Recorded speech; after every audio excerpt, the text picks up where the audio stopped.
Bueno, muy buenas tardes, muy buenos días, para ver si estaban atentos. Muy buenos días para todos y para todas. Yo creo que han sido 3 días de muchos aprendizajes, muchos retos y además seguramente la declaración de Quito que haremos posterior al cierre de esta importante conferencia. Saldrán muchos de estos elementos que claramente han sido hojas de ruta para estos 3 días. Pues el día de hoy tengo el honor de estar con Raúl Fuentes Navarro. Creo que muchos de nosotros hemos leído y crecido con todos sus textos, y para Felafax parte de sus reflexiones han sido las rutas con las que se han construido muchas de las carreras de comunicación y que hoy siguen siendo más vigentes que nunca para poder transformar desde los procesos académicos de nuestros currículos y desde nuestros programas las sociedades de la comunicación, ¿no? El profesor Raúl Fuentes Navarro, mexicano por supuesto, doctor en Ciencias Sociales, profesor emérito del ITESO y profesor titular del Departamento de Estudios de la Comunicación Social de la Universidad de Guadalajara, miembro de la Academia Mexicana de Ciencias y en el nivel máximo del Sistema Nacional de Investigadores. Sus líneas de trabajo han sido principalmente las teorías de la comunicación y los procesos de institucionalización de los estudios de la comunicación.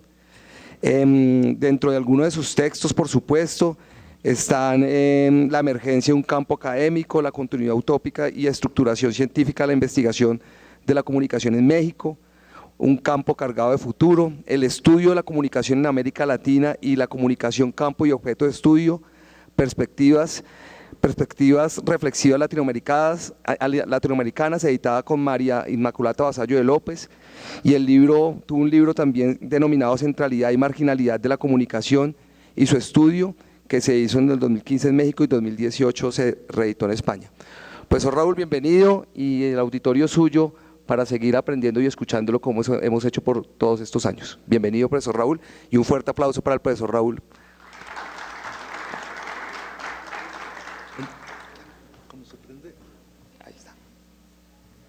Gracias, Rafael. Buenas tardes. Sí, buenos días. Mi cuerpo dice buenos días, el reloj dice estamos cerca de las buenas tardes. De todos modos, me da mucho gusto que haya llegado el momento de presentar esta reflexión. No es más que una reflexión, y quisiera señalar pues que ha sido un texto muy agradable de construir, porque la invitación a hacerlo en este contexto es invaluable. Bueno, voy a leer el texto para evitar divagar, como suele suceder en mis casos. Empiezo a hilar una cosa con otra y es difícil callarme, entonces me voy a callar en el momento en que termine de leer el texto. Y luego platicamos, charlamos o conversamos para traducir a todos los idiomas latinoamericanos.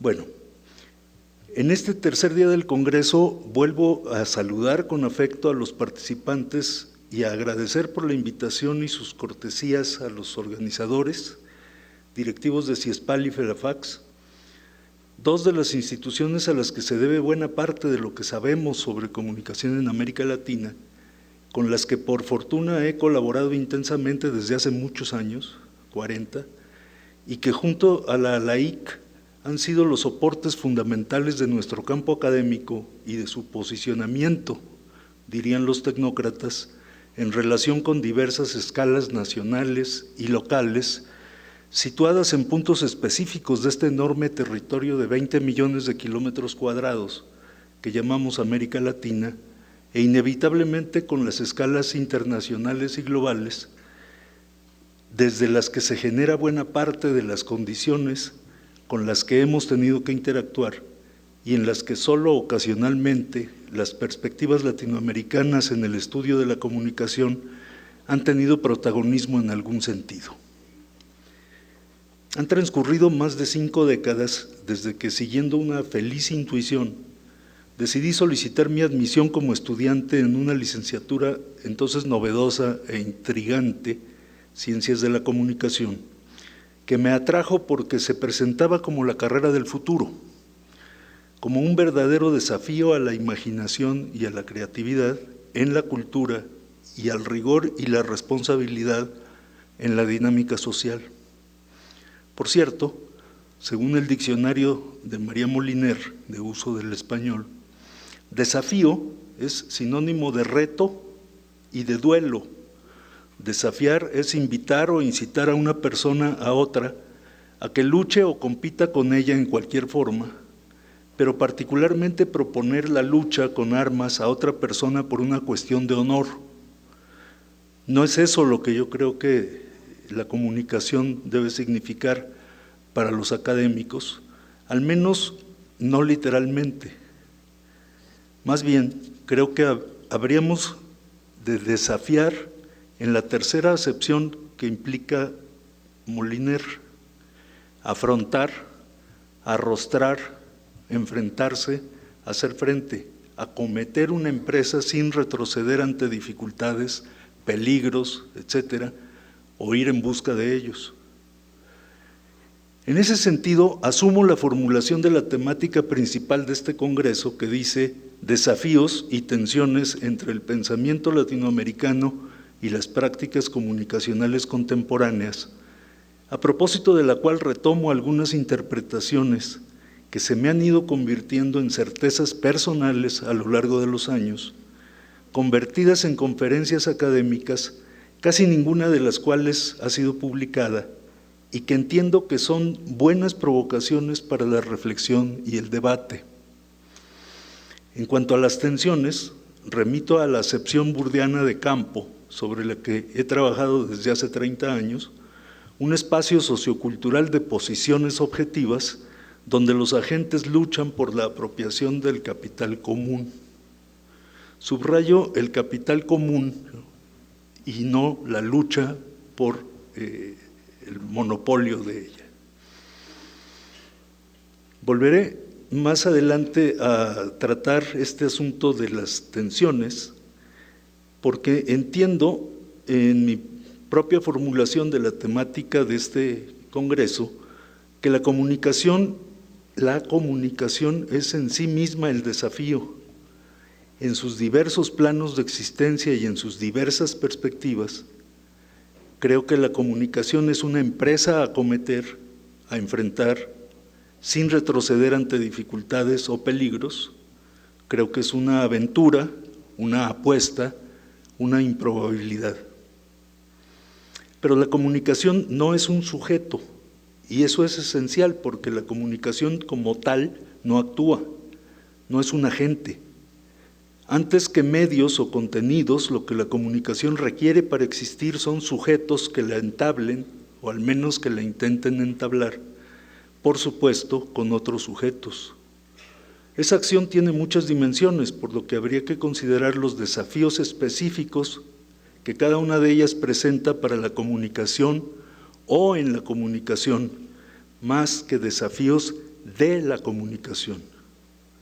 Porque, insisto, poner a la comunicación como sujeto es muy engañoso.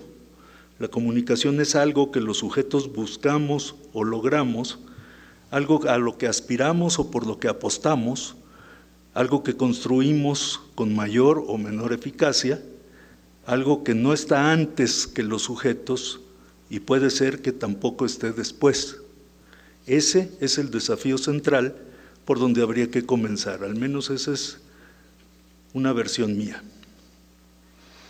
Otra cosa, dependiente necesariamente de esa definición esencial, es estudiar la comunicación, de preferencia en una buena universidad, que hay algunas, para mejor comprenderla y ejercerla, para desentrañarla y ofrecerla como un saber especializado que sirve a otros, un saber profesionalizado.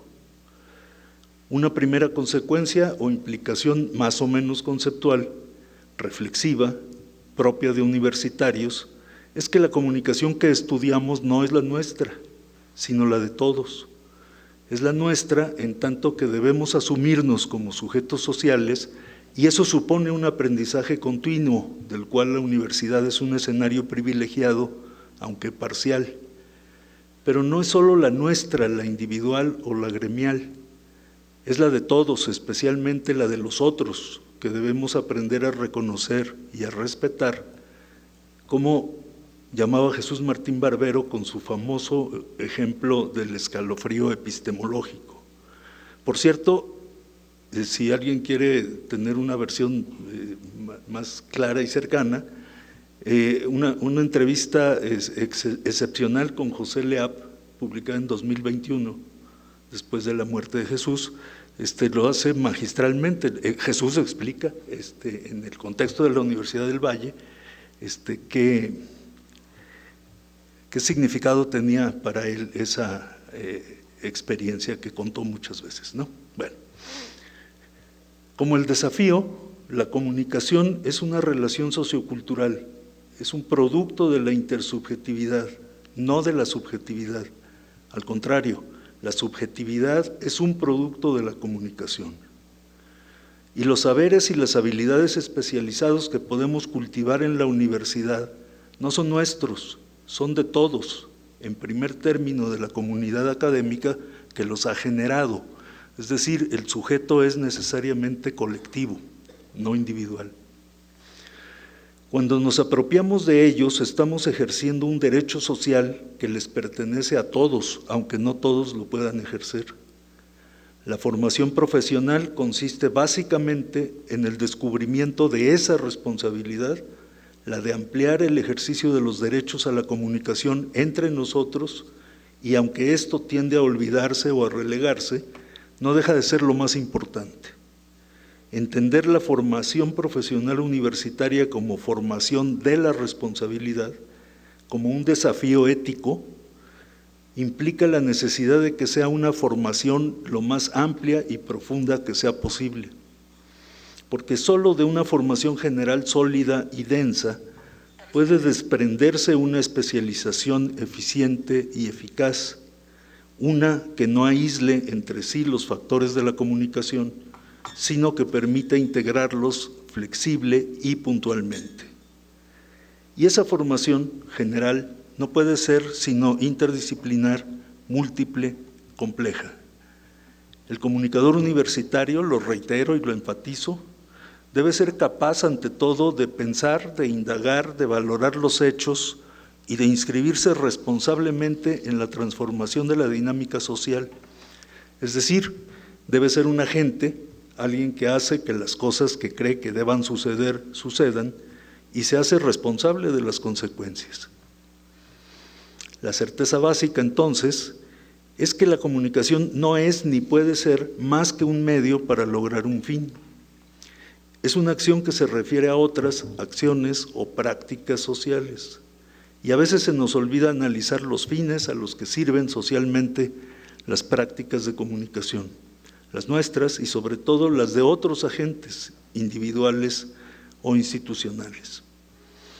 En los procesos de comunicación, cualquiera que sea su forma o su extensión, hay proyectos sociales en juego, hay ejercicio de poder, hay fines que se proponen o que se imponen.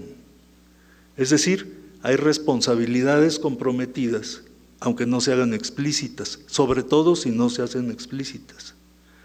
No hay procesos de comunicación aislados de las relaciones sociales de las que surgen y a las que contribuyen a reforzar o a modificar. Y obviamente no hay interacciones sociales sin sujetos. Es en los sujetos en interacción donde puede haber responsabilidad y donde puede haber comunicación. Por eso es muy distinto entender la comunicación como producción social de sentido que entenderla como un simple intercambio, un simple o complejo intercambio de mensajes. Los mensajes son objetos, la producción social de sentido es interacción de sujetos. Pero hay un desafío más entre los que quiero enfatizar hoy aquí, uno que nos interpela como profesionales y como ciudadanos. La antigüedad de nuestro campo depende de cómo construyamos su historia, hay muchas versiones, pero en los 3, 5 o 10 décadas en que se han acumulado conocimientos sistemáticos sobre la comunicación en América Latina y en el mundo, no se ha alcanzado a edificar síntesis suficientemente sólidas para comprenderla sin regresar a las preguntas básicas. Siempre tenemos que regresar a las preguntas básicas. Y eso tiene consecuencias. En el mismo periodo, 3, 5, 10 décadas, las manifestaciones socioculturales de la comunicación se han expandido, ramificado, complejizado y enraizado exponencialmente. Entonces, con ese desfase de ritmos de desarrollo, sabemos mucho más que antes, no importan las fechas que se señalen para comparar el antes con el ahora, pero eso explica cada vez menos. Hacemos mucho más que antes y tenemos cada vez menos capacidad de saber qué estamos haciendo en comunicación.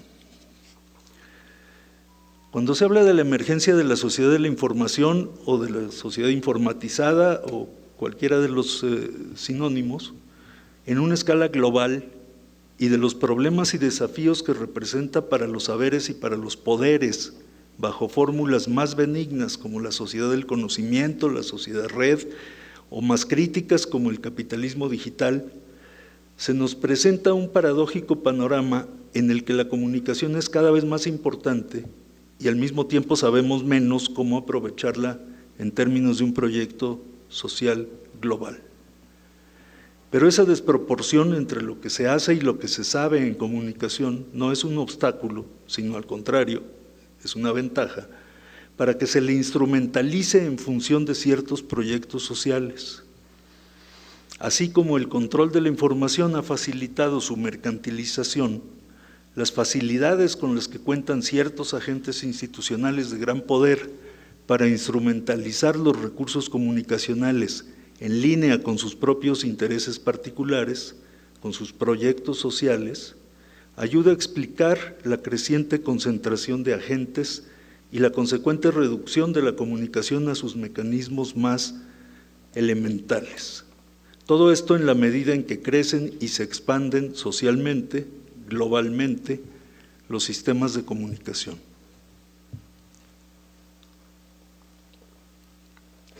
Sabemos que las teorías y la investigación de la comunicación sostienen todavía una separación clara entre la comunicación interpersonal y la comunicación de masas, aunque los referentes indiquen que tal distinción es cada vez más impertinente y que los modelos, tendencias y propuestas conceptuales y metodológicas manifiestan cada vez mayor fragmentación.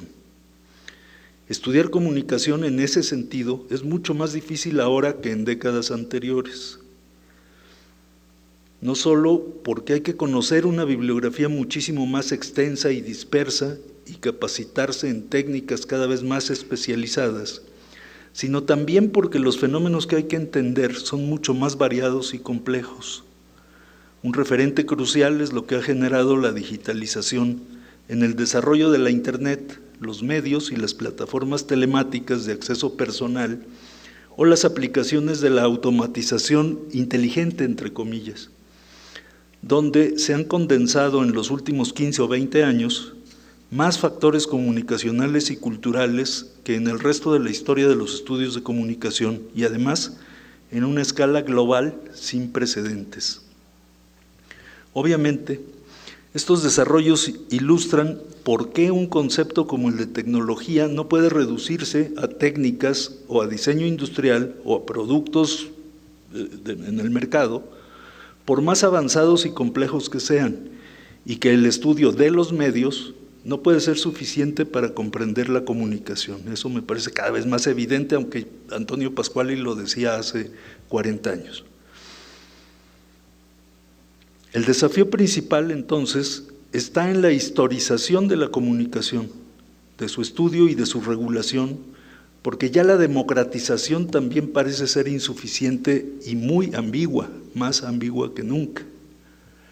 En el prefacio a la comunicación Mundo, releer Un mundo transfigurado por las comunicaciones, escrito y publicado en 2011, escrito antes pero publicado en 2011, Antonio Pasquali apostó por convencer a muchos de que una lectura de la contemporaneidad, pero igualmente del pasado, en clave comunicacional, constituye uno de los más apasionantes, reveladores y útiles ejercicios intelectuales por las novísimas luces que arroja sobre el progreso del saber, el convivir del hombre, sus relaciones con los poderes y la salvaguarda de las libertades democráticas. Evidentemente esa es una cita textual de Antonio Pasquali y el estilo sería inimitable. Y ese sí lo escribió en 2011, en el prólogo de este libro que cito. Bueno, un avance en cuanto a la necesidad de convertir la historización de la comunicación en un proyecto colectivo y formal de investigación ha podido sostenerse por más de 15 años en varias asociaciones nacionales de investigadores, la mexicana entre ellas, mediante propuestas de articulación entre la historia social de la comunicación, las historias de los medios y las historias del campo académico.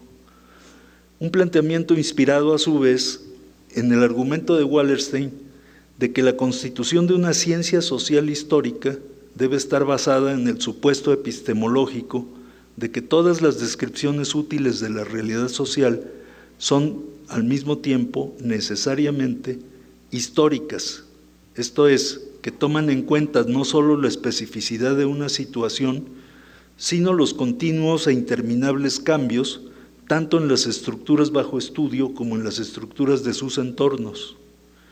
Y también no solo históricas, sino científico-sociales, es decir, que buscan explicaciones estructurales de la larga duración, explicaciones que sin embargo no son ni pueden ser eternas.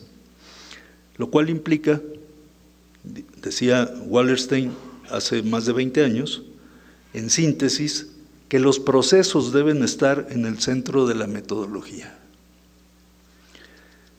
Desde ahí puede encontrarse el fundamento estratégico de una al menos doble articulación de la investigación sobre la historia de la comunicación con las teorías y las metodologías de investigación, perspectivas que comparten un enfoque hacia lo que se conoce o se puede conocer como la metainvestigación, la investigación sobre la investigación. Y con el análisis de los procesos de constitución de los objetos de estudio del campo académico, así como de sus complejas relaciones con sus referentes empíricos. Eso no hay que inventarlo, lo hemos estado haciendo por lo menos durante los últimos 15 años en muchos lugares, de una manera y de otra, ¿no? Pero un propósito todavía más ambicioso ha sido el de historizar la investigación en escala latinoamericana, que no es lo mismo que las escalas nacionales. Mediante una interpretación colectiva especializada, uno de cuyos escenarios privilegiados más recientes fue el coloquio titulado Tejiendo nuestra historia, investigación de la comunicación en América Latina, convocado por la LAIC y la UNAM en México en 2016, textualmente cito, con el propósito de identificar elementos que permitan construir un relato regional del campo, su organización, sus protagonistas y las investigaciones que se realizan. Sin duda este coloquio, ya dejo de citar, refrescó las perspectivas prevalecientes sobre nuestra historia y permitió constatar nuevamente que no obstante las múltiples diferencias que caracterizan a las manifestaciones nacionales de la institucionalización del estudio académico de la comunicación, en América Latina se encuentran algunos vectores de identidad que a lo largo de más de medio siglo han sido referentes de contraste y articulación, tanto en la escala propiamente regional como en los procesos globales o transnacionales de esta especialidad profesional y científica. Para decirlo en una frase, creo que hay que aprender de Wallerstein y de quienes han trabajado en esas problemáticas metodológicas y epistemológicas, cómo construir las escalas espacio-temporales desde las cuales es pertinente buscar ciertas respuestas a ciertas preguntas o preguntar ciertas cosas adicionales a las respuestas que están consagradas, ¿no? Bueno, yo tuve la suerte de poder desarrollar y exponer una visión personal sobre esa historia en la conferencia inaugural del 40º Congreso Brasileño de Ciencias de la Comunicación de la Intercom, celebrado en Curitiba en 2017, justo antes de la pandemia, o poco antes de la pandemia. Por cierto, también el último de los congresos a los que pudo asistir el fundador de esa asociación de la Intercom y de muchas otras, e impulsor incansable de la historia de la Escuela Latinoamericana de Investigación de la Comunicación, así llamada por él, José Márquez de Melo, fallecido unos meses después de esa reunión en Curitiba. Fue realmente un reto hablar de historia de la comunicación, de la investigación de la comunicación en América Latina con José sentado ahí, escuchándome. Bueno, pero un reto muy, muy estimulante y, en fin, eso ya es la parte anecdótica. En aquel momento propuse la hipótesis de que lo que prevalece hoy, tanto en la comunicación social como en su investigación académica en América Latina, se puede entender mejor como una tensión entre convergencia y fragmentación, y no como una estructura polarizada, es decir, no como una oposición entre opciones bien definidas, que es, digamos, el sentido más común en el cual se explica o se busca la explicación de esta historia de nuestro campo en América Latina y de nuestra identidad como tal. Eso creo que corresponde a tiempos más maniqueos que explicaban así la dinámica de este campo y de muchas otras cosas, y por supuesto tampoco se puede sostener, digamos, la idea del modelo de que hay una acumulación lineal en el tiempo, porque eso nunca ha existido. Nunca hemos tenido acumulaciones lineales en el tiempo sin cambiar las premisas, las condiciones y los propósitos de nada. Eso me parece que tenía y sigue teniendo, y por eso lo menciono hoy, el espíritu de entablar un diálogo respetuoso con las propuestas múltiples, bueno, las propuestas no son múltiples, son algunas, que ha habido de tratar de entender estructuralmente esta historia en la región, especialmente con respecto a las primeras que comenzaron a desarrollarse y a circular entre nosotros, empezamos a aprenderlas, como las de Luis Ramiro Beltrán. Luis Ramiro falleció en 2015, o las del propio Márquez de Melo, colegas mayores que me dieron a lo largo de los años amplias y generosas oportunidades de aprender, que por fortuna no fueron los únicos. Dije al principio de esta sección que había tenido la fortuna de estar en eso. Y afortunadamente no es la única fortuna. Pude clarificar así mi no muy popular convicción de que no es viable ni conveniente una reconstrucción solo epistemológica sobre la evolución de las ideas en el campo académico de la comunicación, o solo una serie de reconocimientos de los méritos y de los aportes de autores individuales, por más extraordinarios que sean, hay algunos extraordinarios, o solo la explicación determinista por factores macroeconómicos o geopolíticos de modalidades específicas de reproducción cultural o incluso ideológica de nociones reduccionistas de comunicación. En cambio, sostengo que la elaboración de un relato histórico consistente y orientador necesita reconocer la complejidad y la multiplicidad de los factores involucrados, de los procesos históricos sociales que se han entretejido e interdeterminado en cada una de las escalas espacio-temporales que resulta pertinente definir como propias. Y con base en sociólogo estadounidense Andrew Abbott, sostengo que como parte del mundo occidental, que como parte del mundo social, que se hace, se deshace, se rehace continuamente, el discurso científico-social implica una perpetua autorrevisión de sus premisas y sus propuestas, sus métodos y sus articulaciones con las demás prácticas y estructuras sociales que toma por objeto. Ojalá el lapsus de que sea referido al mundo occidental aplicara esta premisa. Pero no era lo que decía Abbott. Y aunque en términos de investigación el movimiento comunicacional más intenso de los años 60 y 70 en América Latina sucedió mayormente al margen de las escuelas universitarias, la institucionalización del campo académico avanzó considerablemente en los años 70 y 80, ya dentro de ellas, sobre la base de dos pilares fundamentales. Uno, el de los procesos de identificación e integración continental, canalizados o conducidos por organizaciones académicas internacionales como CIESPAL desde 1959, a la IC, constituida en 1978, y FELAFAX, instituida en 1981. Ese es un pilar importantísimo, fundamental. El otro pilar es el conformado por las revistas académicas y científicas de vocación explícitamente latinoamericana, de esa escala, no de esa identidad, sino de esa escala de cobertura, de las cuales habría que destacar 4, me parece, además de otras de alcance local o nacional muy importantes también.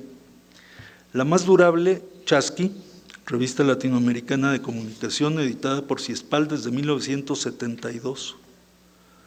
La mítica Comunicación y Cultura, editada durante un tiempo breve, sucesivamente en Chile, en Argentina y en México, entre 1973 y 1985.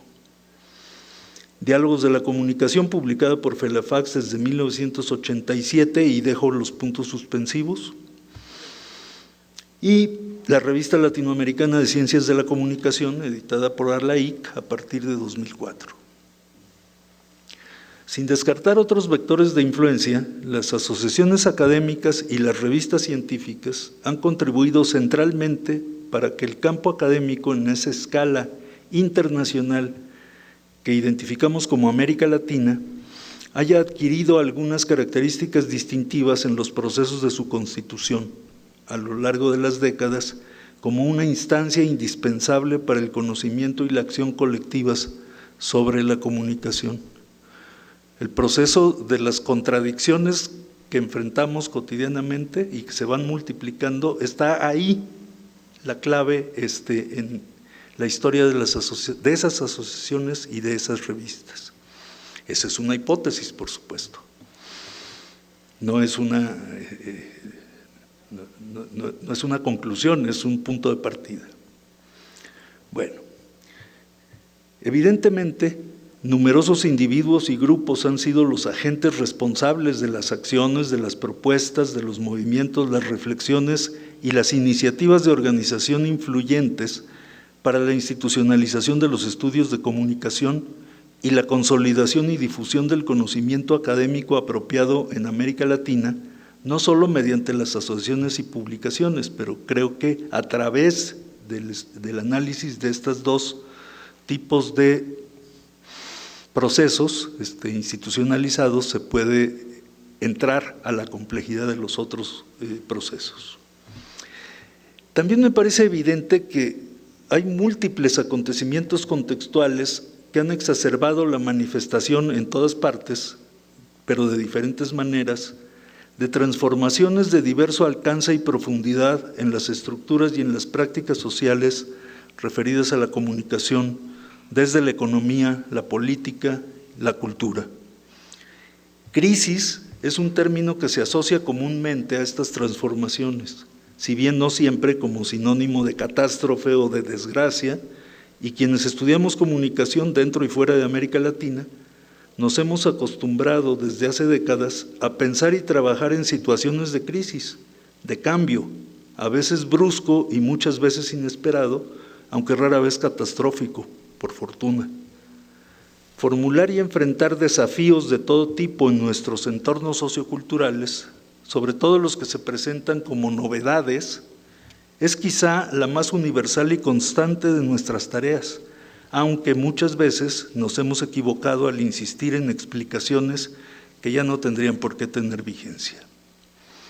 Y a propósito también de esa historia, un libro recientemente publicado por Miquel de Moragas en 2022, titulado La comunicación y sus cambios, de los orígenes al móvil, merece una atención especial, además obviamente de la atención que le he prestado yo con mucho gusto a lo largo de muchos años, por su papel de configurador, institucionalizador de los estudios de comunicación en Hispanoamérica, digamos. Pero ahora es específicamente esta reflexión sobre los cambios en la comunicación. Ese título puede parecer demasiado simple, pero el contenido del libro, La comunicación y sus cambios, es un trazado complejo de documentación e interpretación histórica de alto nivel, a mi juicio.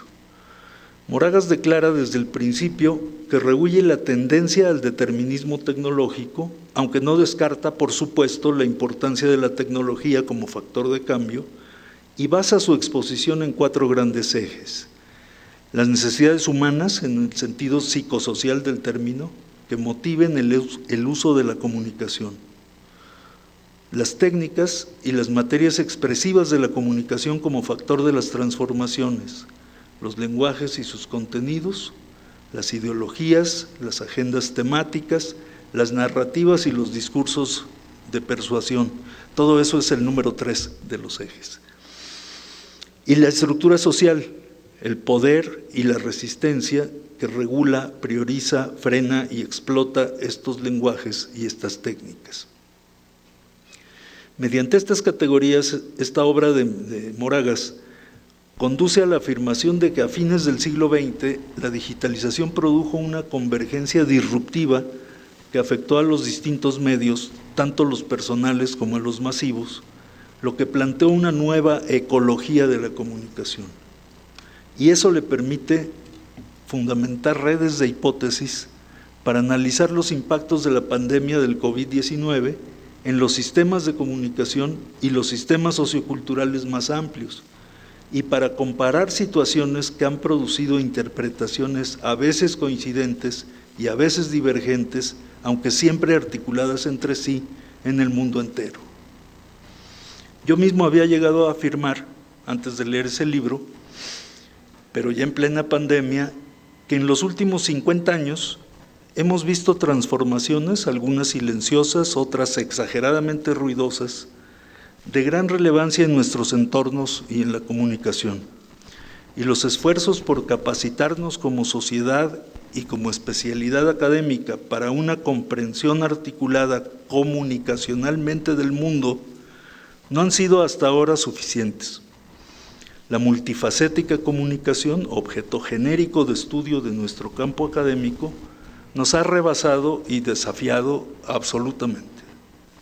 Y por eso algunos creemos que es más importante que nunca reforzar la atención académica sobre esa multifacética y omnipresente comunicación, porque la responsabilidad central de los programas universitarios de investigación y de formación profesional sigue siendo formular de la manera más precisa que sea posible cómo interpretar y cómo intervenir, y no solo lo uno o lo otro, no solo interpretar ni solo intervenir en las diversas y complejas realidades sociales mediadas por la comunicación.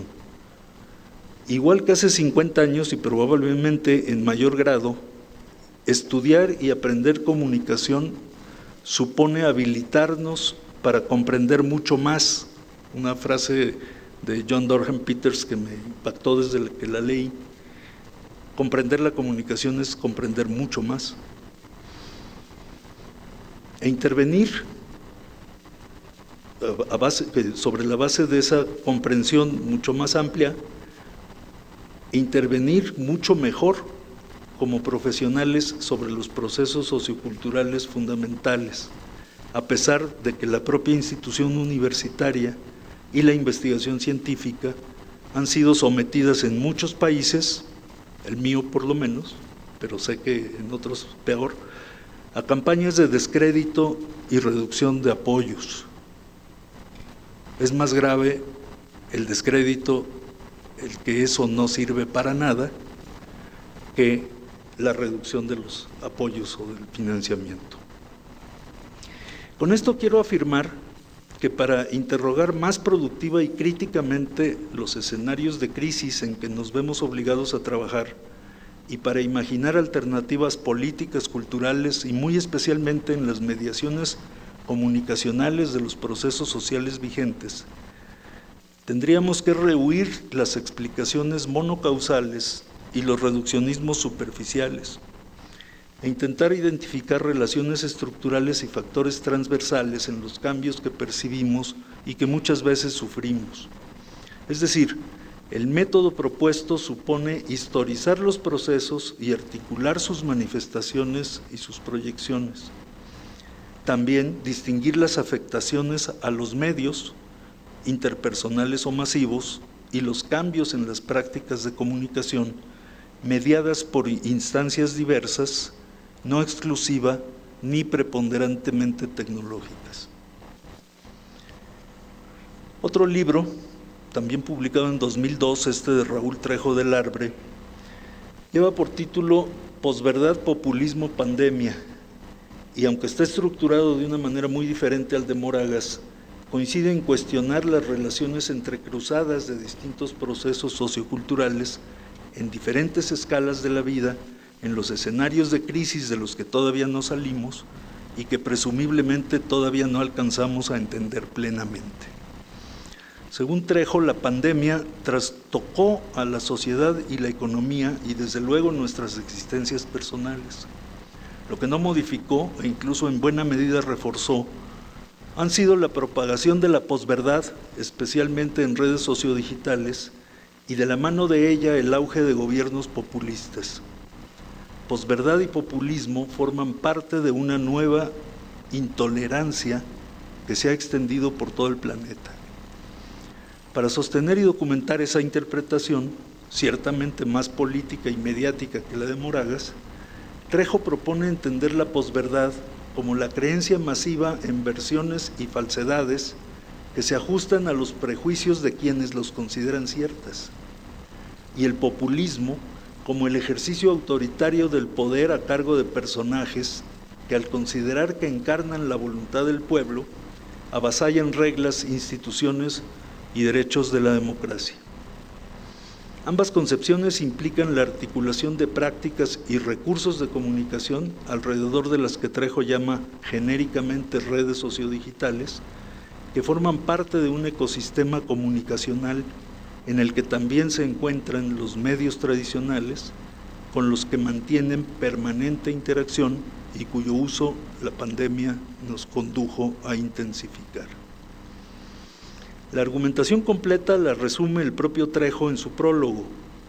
La posverdad se debe a las dificultades para jerarquizar y autentificar la abundante información que recibimos y a la manipulación que algunos hacen y otros reproducen para acicatear confusiones, temores y fanatismos. El populismo se extiende gracias al recelo de ciudadanos desencantados con la política tradicional, que es aprovechado por líderes demagogos que reemplazan a las instituciones y suplantan al pueblo mismo.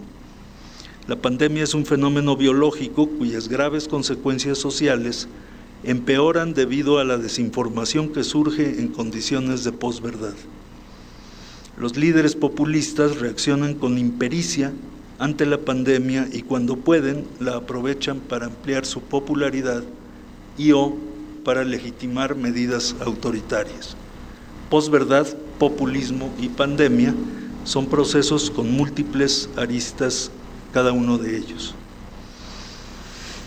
Y es que la discusión pública y abierta de esos y de otros procesos complejos cada vez más imbricados en nuestro entorno es una parte esencial de la alternativa de comunicación que imaginamos ante las crisis que atravesamos, a las que se suman las provocadas por las guerras, las migraciones, la violencia, la discriminación, el terrorismo, la corrupción, etc.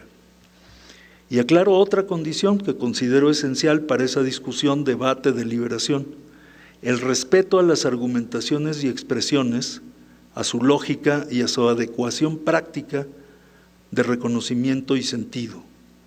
Moragas y Trejo, de quienes he retomado propuestas de interpretación de los desafíos contemporáneos de la comunicación, no pueden ser confundidos con portadores de verdades incuestionables, ni tampoco como emisores de meras opiniones intuitivamente formuladas.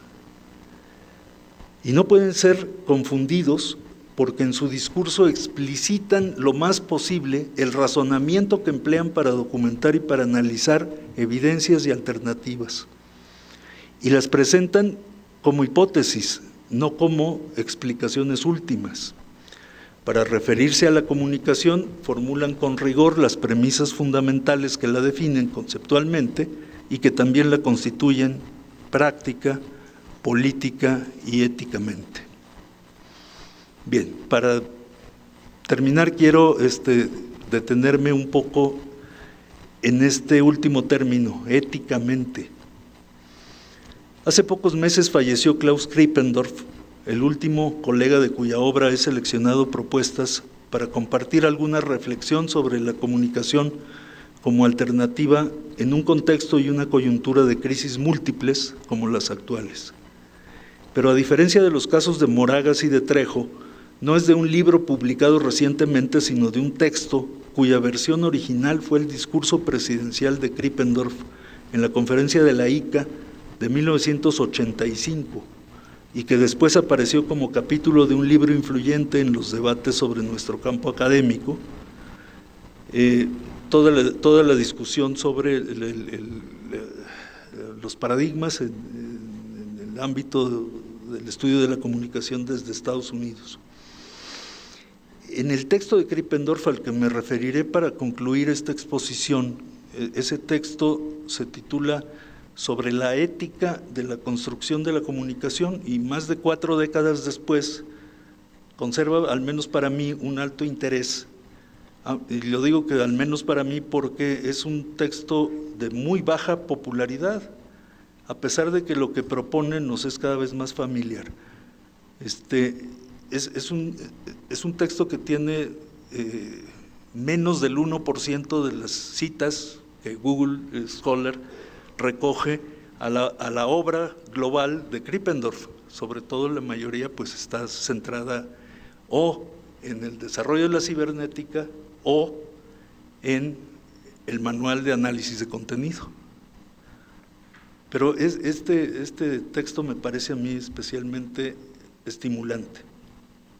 Bueno, aunque ajeno por completo a la pandemia, el contexto de la intervención de Krippendorff es el de una crisis, es una polémica que el campo académico estadounidense desató a principios de los años 80 sobre sus propios fundamentos como disciplina científica y que hasta la fecha es un referente obligado por todos los cuestionamientos que abrió y profundizó, y no por los que resolvió, porque si es que acaso resolvió alguno de los problemas que formuló, yo no lo conozco.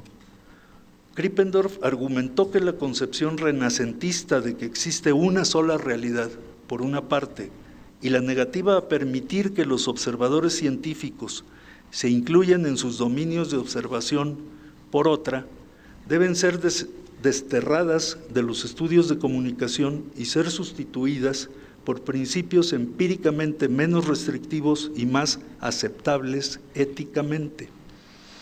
En ese sentido, propuso 5 imperativos para ser integrados en una totalidad que pudiera considerarse un nuevo paradigma. El término, por supuesto, es de él, no mío.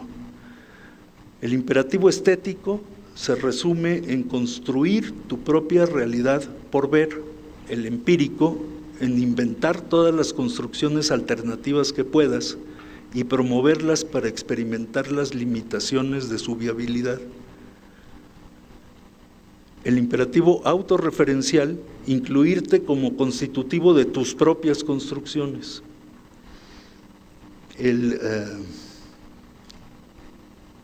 Me perdí un poco. El imperativo ético, conceder a los demás que aparecen en tus construcciones al menos las mismas capacidades que empleas tú para construirlas.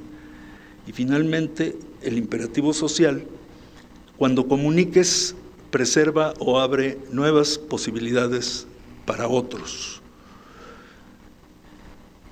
No veo la oposición a muchos de los planteamientos más recientes que adoptamos como propios. También podemos incluir el de Krippendorf, ¿por qué no? Eso es lo que traté de hacer ahora. Entonces, quizá finalmente, declaraba Krippendorf hace muchos años, en 1985, ese nuevo paradigma de la comunicación podría llamarse constructivista, social radical, ecológico o cibernético, aunque más tarde decidió que la teoría recursiva de la comunicación sería una denominación mejor cuando descubrió que sus coincidencias epistemológicas con la teoría de la estructuración de Anthony Giddens eran realmente contundentes. Es decir, tampoco es un planteamiento unidireccional y definitivo y autoritario, aunque sea en inglés, y pensado en alemán, peor todavía. Sin entrar en más detalles, señalo que Krippendorf apuntó así a las condiciones que posibilitan que el marco recursivo para construir la comunicación desde teorías aportadas por los participantes sostenga posibilidades emancipatorias. Porque para hacer sentido de las propias prácticas de vivir con los demás y mantener la propia comprensión, respetando la autonomía cognitiva de los otros, las construcciones recursivas de la realidad inevitablemente se sugieren a sí mismas y son inconsistentes con las ideas de que hay un solo universo.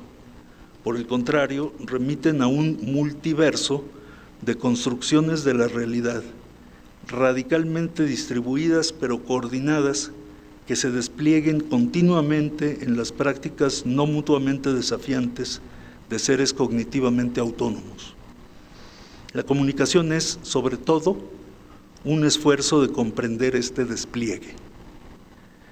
Si bien obviamente ese nuevo paradigma, ya así llamado por Krippendorf, recursivo de la comunicación, formulado por él y por otros en los años 80 y 90, no desplazó, como hubiera supuesto su propuesta, al paradigma dominante en el campo académico de la comunicación, ni siquiera en las ramas dedicadas al estudio de las relaciones interpersonales, enriqueció enormemente las preguntas fundamentales que incorporan y las distinciones que sostienen o no entre las teorías y las prácticas. Al hacer eso, por supuesto, incrementó y fortaleció la dispersión y la fragmentación que caracterizan al campo de la comunicación, porque la ética del reconocimiento mutuo de iguales capacidades y derechos entre los participantes en los procesos de comunicación como factor constitutivo de la sociedad, de la cultura y de la política, requiere algo más que una asociación normativa, abstracta, con la democracia. Esa comprensión resulta quizá más útil cuando los modelos ideales de convivencia se rompen o se deforman, es decir, en casi todos los casos históricos, en casi todas las situaciones de crisis. La complejidad de las relaciones entre las prácticas situadas de comunicación y las condiciones sociohistóricas en las que acontecen, así como en otra escala entre los sistemas de medios y los estados nacionales, es todavía muy poco reconocida y enfrentada, tanto desde la explicación académica como desde las prácticas cotidianas. Para un número creciente de investigadores de la comunicación, hay dos desarrollos que hasta ahora se han apoyado uno al otro y que pueden entrar en conflicto. la institucionalización académica, FELAFAX, y la mediatización de la cultura y la sociedad, CIESPAL, o todos en esa tensión, en esa contradicción. Yo diría que todos en esa tensión, poniendo atención a eso. Es decir, el campo académico existe y se ha desarrollado debido a la importancia crecientemente reconocida de sus objetos de estudio, no de su estudio, sobre todo la comunicación mediada, pero cuando la influencia formal y la mediación comunicacional crecen de tal manera que determinan a otras actividades socioculturales, políticas, económicas, educativas, religiosas, etcétera, la mediatización del entorno cotidiano no solo afecta a los objetos de estudio, sino también al estudio mismo, además de presionar a la universidad como institución social que es, no es otra cosa. La mediatización así entendida no solo implica un cambio en el grado en que los medios influencian los asuntos culturales y sociales, sino también en la manera misma en que conceptualizamos esa relación medios-sociedad. Ojo, estoy hablando ahora otra vez de medios, no de comunicación. La comunicación está adentro o en otro lugar de esa relación, pero esa relación es fundamental. Esa es la estructura que hay que desentrañar para entender por qué la comunicación es como es y no puede ser como no puede ser. Muchos años antes, en 1989, James Cady ya había advertido las consecuencias de que nuestros modelos existentes de comunicación sean menos un análisis que una contribución al caos de la cultura moderna. Tenemos así que remontarnos en la historia para clarificar de dónde surgen los principales desafíos académicos, profesionales y sociales que debemos enfrentar hoy y no creer que todo en el mundo ha cambiado a partir de y gracias a Internet o de las redes sociodigitales o de TikTok. Soy uno de los que sostienen hoy, con mayor convicción que antes, que si el mundo social y las representaciones que se hacen de él requieren de transformaciones radicales, es tarea de los universitarios aportar a los agentes de esas transformaciones las explicaciones y orientaciones críticas indispensables para la construcción y ejecución de proyectos sociales apropiados, es decir, no impuestos arbitraria o autoritariamente. Y la primera condición para la generación de tal aporte es el reconocimiento de que esa capacidad de interpretación del sentido de la realidad social y de elaboración colectiva de proyectos de futuro ya la tienen de entrada los agentes sociales, aunque no lo sepan. Sobre lo que hay que actuar es sobre las posibilidades de que esas interpretaciones divergentes se compartan, se confronten, se comuniquen, no como una técnica instrumental de manipulación de medios y mensajes, como transmisión de lo que producen unos y deben consumir otros, sino como una relación social constitutiva, como el mecanismo omnipresente que permite construir los consensos, pero también los desacuerdos, no la unanimidad, sino la diversidad respetuosa y mutuamente comprensiva, la acción social que articula proyectos y sujetos, estructuras y prácticas. En todo caso, eso no es ajeno ni está demasiado alejado de la experiencia acumulada en el campo académico, y el pensamiento latinoamericano sobre la comunicación, aunque ciertamente sí está alejado de las prácticas dominantes cada vez más, tanto en América Latina como en el resto del mundo. Yo creo que hay que seguir desafiando esas condiciones. Muchas gracias.